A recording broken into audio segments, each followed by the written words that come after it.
The 911 system was designed to help save lives by speeding up the response time in an emergency. On July 14th, 1990, in New Brunswick, New Jersey, one young boy learned its real value for the first time. 911. There is a song. It's called 911 is a Joke.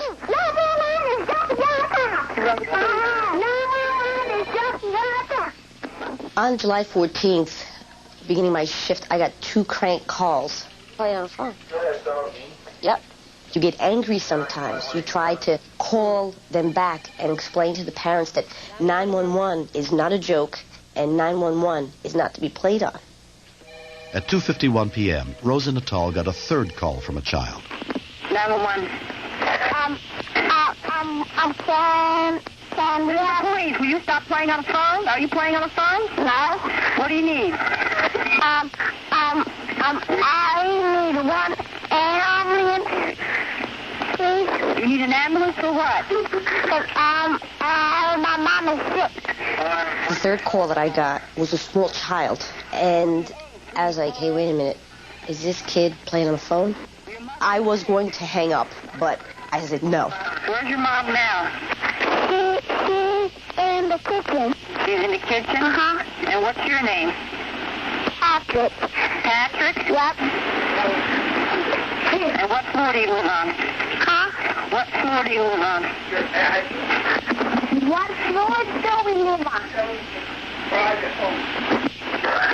It is a private home. Private home. Okay, Patrick, we'll send somebody over, okay? Okay. The turning point in that call was when I asked him, what floor do you live on?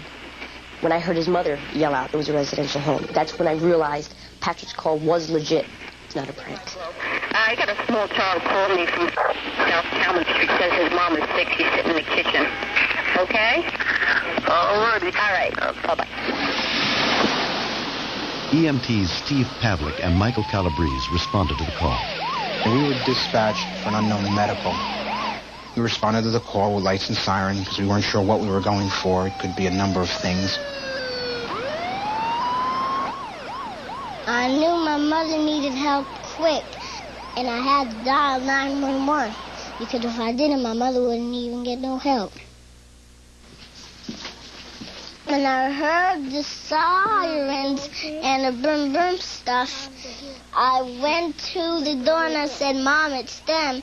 And when I saw the ambulance coming, then I did this. And then they parked, and so I showed them where my mother was. What's wrong? All right. Within 4 minutes of 5-year-old Patrick Hammond's call for help for his mother, Joan, EMTs arrived on the scene. The patient appeared very sick. She was very sweaty, vomiting. I began to get the history from the patient, and my partner began to assess her vital signs. I was gathering up the medicines to try and ascertain what kind of medical history she had. We found out her blood pressure was elevated.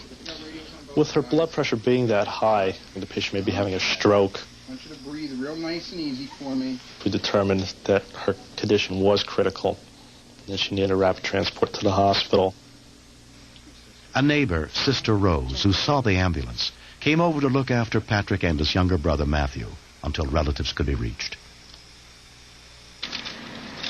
When the paramedics took my mommy, my brother Matthew was scared, but I told Matthew that, Matthew, my mother's going to be all right. And when we saw the ambulance leave, then we both started crying because we never left the mother like that.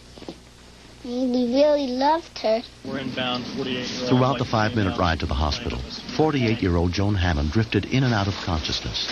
Rescue workers were still not certain what was wrong with her. 1, 2, 3. Cardiologist Mahmoud Qureshi was brought in. When I examined her in the emergency room, I found that she was drowsy, almost unconscious. Her blood pressure was extremely high, 260/170. As Joan's condition continued to deteriorate, Dr. Qureshi ordered a CAT scan to try and pinpoint the cause of her symptoms. The worst case scenario is that the patient goes deeper into coma and finally dies.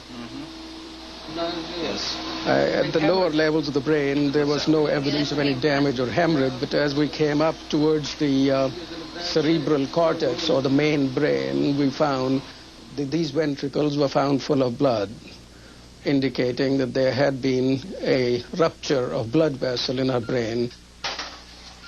Joan had suffered a severe hemorrhage too deep within her brain to be operated on and repaired.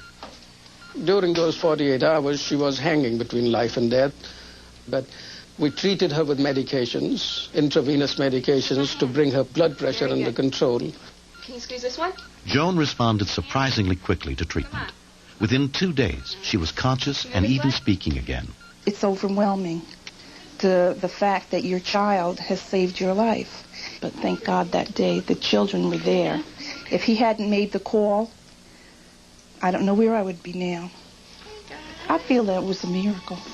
I feel that I'm well blessed to have these children. I'm glad to see you guys.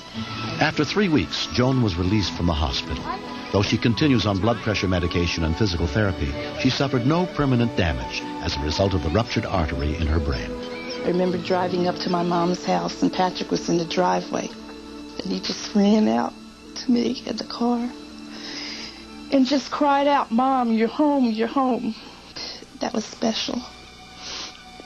When I saw Mommy, and then I jumped up and I went in the house and told Grandma, and I was so excited, and I said, "Grandma, my mother's outside. She's outside in the car." I just have to praise the dispatcher that had the presence of mind to question my son in such a way that she knew that he was telling the truth. He's the one that deserves the hugs and kisses, Patrick, because he did a wonderful job. He really, really did. And he's not my son, but I feel proud. Yeah, I think they're looking for a little food, but you guys gave it to the deer. Every parent needs to make their children aware that it's not something that you fool around with. It's a matter of life and death. While they're fooling around making a crank call, there might be someone else that can't get a call through. No one ever knows when it's going to be their turn. On July 14th, it was mine. And I'm just grateful to be here.